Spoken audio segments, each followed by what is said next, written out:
Teman-teman di luar sana jangan ragu untuk terus mengukir prestasi ataupun terus membahagiakan orang tua, karena pada dasarnya kebutuhan ataupun ekonomi yang kita tanggung sebenarnya masih banyak loh bantuan-bantuan yang memprioritaskan untuk pendidikan. Salah satunya ya KIP. Oke.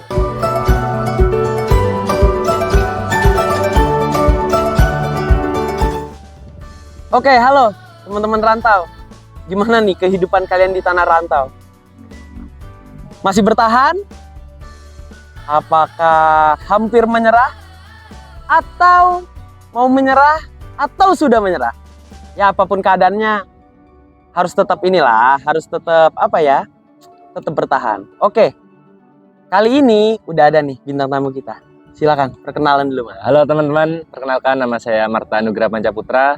Asal saya dari Bangkalan. Saya prodi Ilmu Kelautan angkatan 22. Oke. Asal Bangkalan. Kuliah juga di Bangkalan. Bangka. Ngekos atau pulang pergi? PP sih, tapi setelah melihat kehidupan kampus ya lebih enak ngekos sih kayaknya. Oke, lebih enak ngekos. Tapi untuk saat ini masih PP? Enggak. Oh, udah ngekos. Oke. Ini sedikit bicara teman-teman. Soalnya jarak dari kampus UTM ini ke Bangkalan bisa dibilang cukup dekat lah ya, nggak dekat-dekat banget ya. Cukup. Alasan apa sih nih yang Panca jadikan alasan untuk ngekos? Sebenarnya awalnya kan kalau untuk kuliah ya pertama awal-awal PP. Oh, awal PP. Nah setelah kayak mulai ikut mata kuliah yang kayak pagi kan aku juga nggak tahu ya, saya juga nggak tahu kalau awalnya kayak perkuliahan itu beda sama SMA. Oke. Kayak jam-jamnya, kalau SMA kan dari pagi udah terus itu sampai siang. Bener. Tapi kan kalau kuliah kadang pagi terus loncat tiba-tiba siang. Nah itu tuh kadang shock juga, kaget kayak kalau pagi kuliah awalnya kan kita juga nggak pernah tahu ya, nggak punya teman juga, apalagi awal-awal gitu. Tiba-tiba matkul pagi terus ketemu siang lagi. Nah itu tuh di jeda antara pagi sama siang tuh mau ngapain tuh juga bingung gitu. Oke. Jadi kayak masa tiap jeda itu harus ngafe, harus ngopi, kan ngabisin uang juga. Benar. Nah jadi tuh kayak dari cari jalan keluarnya mungkin cari tempat tinggal di sini aja lah, kayak ngekos buat tempat tidur aja. Tapi di akhir-akhir kayak tambah ke belakang malah menetap. Oke, malah menetap. Jadi ngekos. Iya. Nah, terus Panca ini kita tadi kan ngomongin rantau, ini kita tarik ke belakang sedikit nih. Awal mulanya milih kampus emang langsung UTM ini? Oke, yang dituju emang langsung Ilmu Kelautan? Benar. Oke, berarti on target teman-teman, tepat sasaran. Langsung di pilihan pertama, langsung tembus? Ya. Oke. Masuk via jalur SBM, SNM? SNM PTN, berarti undangan ya? Ya. Nah, kan kalau ini mungkin beberapa dari teman-teman juga udah tahu mungkin ya, ada beasiswa ya kan? Ya. Nah, mungkin kayak Mas Panca nih, apakah salah satu penerima beasiswa atau tidak? Ya. Oke, beasiswa. Kalau boleh tahu nih, beasiswanya itu beasiswa apa? Salah satu beasiswa kan KIP itu. Oh, itu kan mungkin sedikit saya jelaskan, itu KIP boleh. Tentang kayak salah satu program dari Bapak Jokowi juga, yaitu Kartu Indonesia Pintar. Ya di situ kayak lebih ke tipikal untuk teman-teman yang memiliki keterbatasan ekonomi tapi dia mampu dalam bidang pendidikan seperti itu. Jadi di situ kayak ada bantuan berupa kayak untuk biaya kuliah seperti itu. Berarti kalau beasiswa KIP ini apakah dia tetap membayar UKT? Oh iya, UKT itu mungkin kalau di sekolah bahasanya SPP teman-teman. Tapi kalau di dunia perkuliahan namanya UKT, benar ya? Benar. Nah, dari beasiswa KIP ini kita harus bayar UKT juga atau enggak sih? Enggak, itu sudah ditanggung sama pemerintah. Oh, udah ditanggung sama pemerintah, tapi kita tetap dapat pemasukan nih per bulan? Benar. Oke. Nah, ini mungkin dari beberapa teman-teman nih, pasti penasaran kan? Caranya dapat beasiswa KIP itu kayak gimana sih? Coba langsung kita tanya nih ke Mas Panca.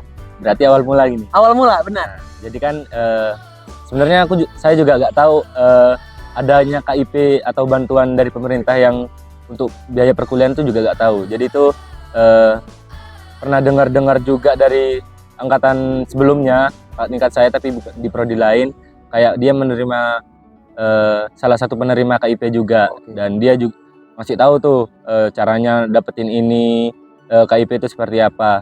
Ya salah satunya itu juga harus apa ya, mahasiswa aktif kayak orang penerima yang eligible. Oh, eligible. Ya, eligible. Nah itu salah satunya seperti itu. Terus memiliki, ya mungkin dia mempunyai keterbatasan ekonomi dan kayak terus dia memiliki banyak prestasi juga. Kan di persyaratan untuk penerima KIP itu kan salah satunya itu dia mencantumkan beberapa prestasinya dia, termasuk prestasi individu ya, bukan kelompok. Jadi terus nanti kan di persyaratannya itu kan juga meliputi banyak hal tentang keluarga dan individu juga. Oh, oke.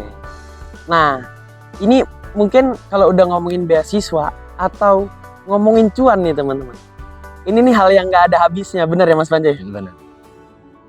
Mungkin beberapa teman-teman nih penasaran, oke, gue nih udah nerima beasiswa A loh, bisa nggak ya ngambil beasiswa B? Nah, coba kita tanya ke Mas Panca. Gini Mas Panca, kalau untuk penerima beasiswa KIP, apakah dia bisa menerima beasiswa lain lagi atau tidak? Sebenarnya bisa-bisa aja, tergantung kemampuan dirinya sendiri. Soalnya dari KIP sendiri dia mencabut dari orang itu tuh kalau dia kayak pindah prodi, terus kan ada salah satu persyaratannya itu IPK gak boleh turun, minimal ada 3. Ya untuk semester pertama 2,7. Terus salah satunya tidak berperilaku kayak kriminalitas. Dan ya kejahatan lainnya seperti itu. Jadi kalau sudah menerima KIP terus mau cari beasiswa lainnya untuk menambah wawasan atau pemasukan untuk perkuliahan, tidak masalah. Nah, dari pembahasan Mas Panca barusan ini membahas tentang strategi nih teman-teman, agar beasiswanya itu tidak dicabut, benar ya? Benar. Coba, tadi kan Mas Panca bilang itu IPK-nya untuk semester 1 minimal 2,7 ya? Mas Panca ini kan masih semester pertama nih. Betul. Mungkin dari teman-teman juga penasaran, gimana sih strategi Mas Panca nih biar IPK-nya tetap ya bisa dibilang tetap di batas aman lah. Itu upaya apa sih yang akan Mas Panca lakukan? Ya salah satunya juga yang mempertahankan IPK itu. Kayak terus fokus sama tujuan awal kita untuk kuliah itu apa gitu. Terus kayak kita ambil KIP itu kan juga harus terima resikonya apapun itu, meskipun di dalamnya juga kita memperoleh yang lebih lah seperti itu. Jadi ya salah satunya juga mempertahankan KIP, terus berprestasi maupun di luar kampus ataupun di dalam kampus. Ya untuk sejauh ini ya semester 1 saya masih fokusin sama itu dulu. Itu 2,7 untuk di semester IPK minimal 2,7 itu untuk di semester 1 aja atau untuk semester 2 sampai seterusnya itu minimal 3. Oh, minimal 3 bulat ya, 3,0 ya? Iya. Sedangkan di semester 1 2,70. Ya. Ini kita tanya nih ke Mas Panca. Mas Panca ada kemungkinan nggak sih untuk di semester depan mengambil beasiswa lain? Sebenarnya dari kemarin juga keterima KIP, ada beberapa juga tawaran beasiswa tuh kayak info-info gitu dari Kating kan juga ada grup ya. Terus di situ kan untuk nyebar berbagai informasi tentang beasiswa itu banyak. Nah di situ juga tertarik, tapi ya itu tergantung dari kemampuan diri kita juga. Kemarin juga sempat daftar juga beasiswa ya, salah satunya adalah harus bisa tentang kayak ilmu-ilmu sains gitu. Tapi di situnya ada persyaratan harus bisa berbahasa Inggris. Nah itu saya jatuhnya di situ. Nah terus ini nih teman-teman, mungkin nantinya teman-teman yang akan mengambil beasiswa KIP ini mungkin kalau minta informasi ke kampus, otomatis agak susah karena sibuk ya kan, pegawai-pegawai sibuk. Ini Mas Panca, kayak dari anak-anak penerima beasiswa KIP itu ada perkumpulannya nggak sih? Ada. Oh ada. Ada. Bahkan di situ juga kebentuk panitia juga, Oh, panitiaan, Oke. pengurus lah seperti itu. Ah. Nah itu salah satunya dari penerima KIP juga. Oke. Walaupun itu maba ya tetap bisa masuk. seperti Oh itu. oke. Berarti tadi kan saya singgung di awal, apa namanya? Biayanya ini turun setiap bulan ya, benar ya? Biaya apa? Biaya dari KIP itu yang turun ke Setahu saya penerima? sih belum. Oh belum. Nggak ada. Oh berarti langsung. Oke. Nah itu begitu turun diinformasikan di organisasi itu. Iya. Oke. Berarti untuk teman-teman nggak usah ketakutan nih teman-teman. Bagi yang ingin mengambil, bagi yang ingin, ya benar ya, bagi yang ingin mengambil beasiswa KIP nggak perlu takut. Pastinya di setiap kampus ada ya organisasi itu ya. Seperti itu. Jadi teman-teman kayak nggak kehilangan arah, tetap ada yang mandu, tetap ada yang memberi informasi terkait beasiswa KIP itu.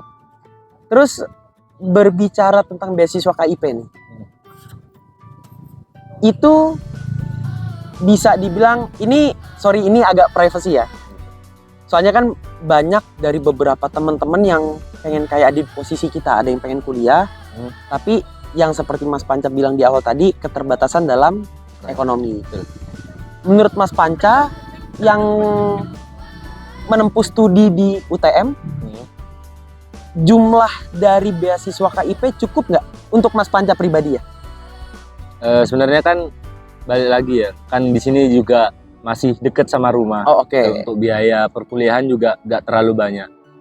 Balik lagi kayak saya sendiri ngambil beasiswa KIP ini kan untuk apa? Seperti salah satunya ya untuk biaya perkuliahan seperti fasilitas kayak laptop, terus kebutuhan-kebutuhan untuk perkuliahan. Untuk di luar itu sebenarnya saya masih ya sedikit lah, tapi untuk yang ditabung untuk perkuliahan ada. Oke. Ya, masih cukup. Berarti kesimpulannya itu tetap membutuhkan support dari orang tua tetap ya berupa materi, tapi tidak banyak. Notabene tidak banyak. Tidaknya untuk membantu orang tua lah. Benar. Biar ya sama-sama apa ya bahasanya, mungkin bahasa kita anak muda sama-sama enak lah. Iya. Mungkin nih untuk Mas Panca, untuk teman-teman nih yang mau ngambil beasiswa KIP, mungkin ada tips and trick mungkin. Ya mungkin kan ini beasiswa KIP sebenarnya bisa diambil bukan hanya dari maba ataupun dari SMA mau ke kuliah. Oke. Sebenarnya untuk semester-semester dari yang lebih tinggi juga bisa ambil beasiswa ini. Tapi ya mengikuti dari periode untuk mahasiswa baru atau maba. Ya mungkin salah satunya ya harus bisa memenuhi persyaratan yang ada di beasiswa untuk KIP sendiri. Oke. Seperti salah satunya ya prestasi individu. Ya kalau saya sendiri kemarin nyantumkan 3 prestasi. Oke. Dan itu masih apa ya di bawah oke. urutannya. Ya gak terlalu juga sih. Kayak masih ada juga yang nyantumin 1 prestasi ataupun 2. Dan salah satunya juga di situ kan nanti setelah mereka ngisi persyaratan itu nantinya kan ada survei. Oke. Survei dari pihak KIP. Nah, itu nanti langsung ke rumah. Oh. Kan persyaratannya juga nanti di situ kayak menjelaskan pekerjaan orang tua apa, terus kondisi dari keluarga seperti apa. Itu kan nanti harus ada akurasinya juga. Jadi adanya survei yaitu untuk kejelasan dari persyaratan tersebut. Oh oke. Berarti untuk membuktikan bener nggak nih Iya, istilahnya bener. gitu ya. Oke. Udah mungkin itu aja teman-teman nih tentang pembicaraan kita di sore hari ini di sini ya. Iya. Karena ini kami syutingnya sore nih. Pembicaraan kami sore hari ini mungkin untuk teman-teman yang ingin mengambil beasiswa KIP atau beasiswa apapun itu, perhatikan secara detail apa sih persyaratannya. Oke. Setelah sudah dicari, ya udah teman-teman berusaha deh tuh gimana nih caranya. Udah teman-teman tinggal berpikir keras gimana caranya biar teman-teman bisa mendapatkan beasiswa itu. Mungkin dari Mas Panca ada pesan nih buat teman-teman. Mungkin untuk teman-teman di luar sana, jangan ragu untuk terus mengukir prestasi ataupun terus membahagiakan orang tua, karena pada dasarnya kebutuhan ataupun ekonomi yang kita tanggung sebenarnya masih banyak loh, bantuan-bantuan yang memprioritaskan untuk pendidikan, salah satunya ya KIP. Oke, itu aja teman-teman dari saya dan Mas Panca. Kurang lebihnya kami mohon maaf. Sekian, terima kasih.